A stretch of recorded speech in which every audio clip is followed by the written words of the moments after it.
Assalamualaikum warahmatullahi wabarakatuh. Perkenalkan, nama saya Amelia Daliwa, NIM 1614 2021. Saya dari kelompok 3 dengan tugas UAS penerapan strategi pembelajaran melalui bercerita. Baiklah, sebelum saya bercerita, izinkan saya menyampaikan sedikit pengetahuan saya tentang manfaat dari strategi pembelajaran melalui bercerita. Ada beberapa manfaat yang saya ketahui. Yang pertama, ada pengembangan imajinasi dan kreativitas. Cerita membantu anak-anak membayangkan dunia baru, karakter, dan situasi yang berbeda, yang dapat merangsang imajinasi dan kreativitas mereka. Yang kedua, ada meningkatkan keterampilan bahasa.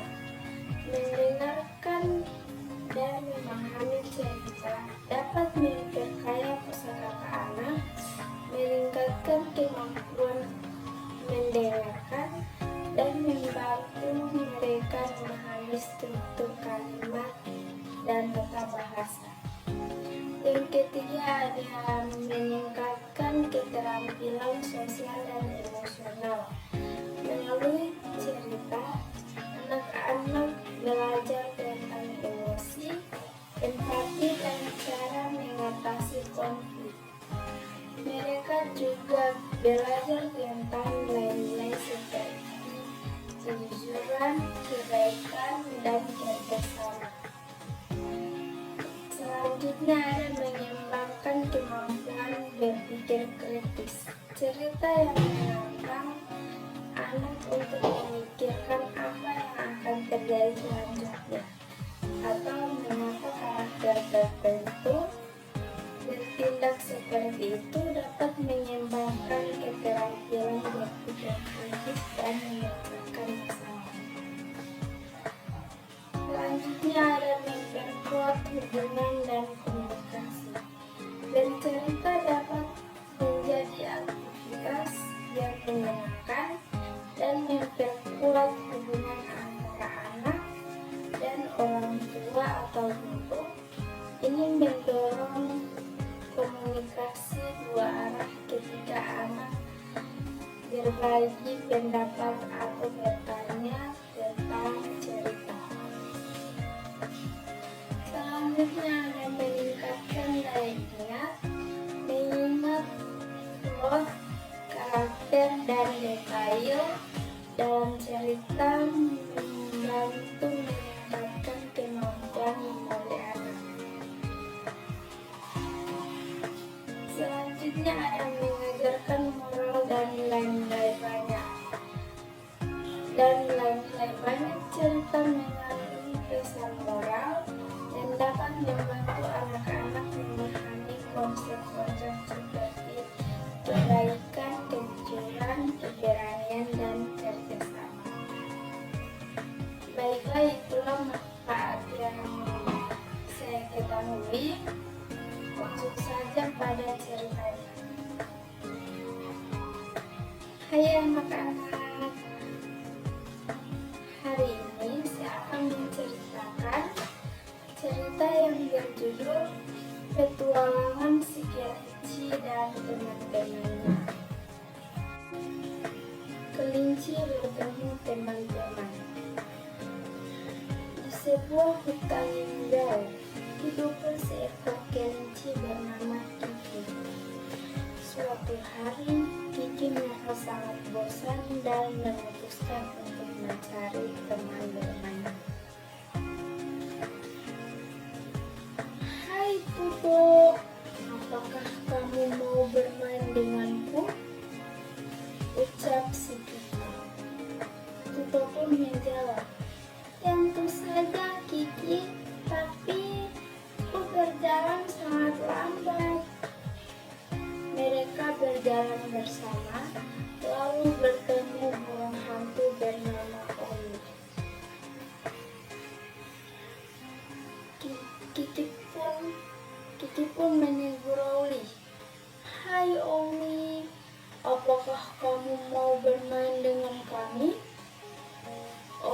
menjawab, "Tentu Kiki, mari kita cari teman lainnya."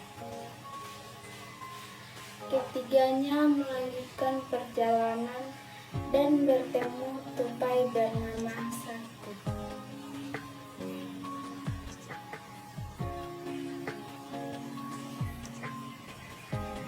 Kiki, Tuto, Oli, dan Sakti memutuskan untuk melakukan petualangan di hutan. Mereka menemukan sungai kecil dan memutuskan untuk bermain di sana. Ujar si Kiki, "Ayo kita menyeberangi sungai ini." Setelah menyeberangi sungai, mereka menemukan taman bunga yang indah dan bermain bersama di sana. Saat bermain, mereka menemukan seekor anak burung yang terjebak di semak-semak. Mereka bekerja sama untuk membebaskan anak burung itu. Kiki lalu melompat ke semak-semak. Tuto membantu mendorong semak. Oli memberi petunjuk dari atas dan Sakti menarik dahan. Anak burung berhasil dibebaskan dan terbang kembali ke induknya. Anak burung pun berkata, "Terima kasih teman-teman telah membantu saya." Lalu anak burung terbang dan pergi ke induknya. Kiki dan teman-teman sangat senang karena mereka bisa membantu anak burung. Mereka belajar bahwa bekerja sama dan tolong-menolong sangat penting. Jadi, anak-anak, dari petualangan Kiki dan teman-temannya, kita belajar betapa pentingnya persahabatan dan kerjasama. Dengan kerjasama, kita bisa mencapai banyak hal dan saling membantu saat ada yang kesulitan. Persahabatan juga membuat kita tidak merasa sendirian dan selalu ada teman yang bisa diajak. Terima kasih. Itulah cerita singkat saya yang saya bawakan. Wabillahi taufiq wal hidayah. Wassalamualaikum warahmatullahi wabarakatuh.